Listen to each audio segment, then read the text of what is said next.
Ay, tinitinda nyo na naman. Ha? Ito. Ano yan? Maubos na yata. Magkano isa nito? 15? 15? Opo. Magkano lahat yan? 25 po. Lahat na yan? Opo. Total yan, 125. Ikaw, wala nang laman yan? Nakaubos ka. Wala na? Nagsalo lang po namin. No? Nagsalo lang. Ah, ba't siya nagbubuhat? Si babae. Bilangin mo maigi. 145 po pala. 145. Opo. Kanina pa kayo nagtitinda? Opo. Ay, na yung ulan no. Kalakas ng ulan no. 145. Opo. Lahat na yan. Sige, bigyan mo ako ng ano.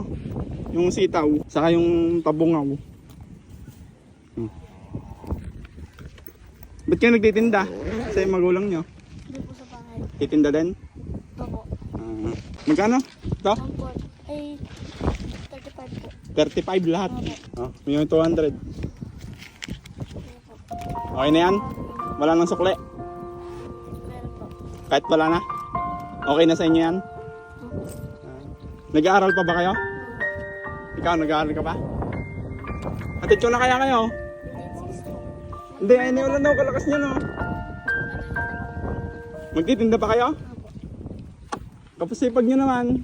Sipag nila no, ayaw pang magpahatid. Bibenta pa daw nila yon. Grabe talaga yung mga bata ngayon no, ang sisipag. Kaya kayo, makontento kayo kung anong meron kayo. Huwag yung kung ano-anong inaangad nyo sa buhay na wala naman. Or hindi kaya ibigay ng magulang nyo, tas magagalit kayo. Magpasalamat na lang kayo kung anong meron. Yun lang, peace out.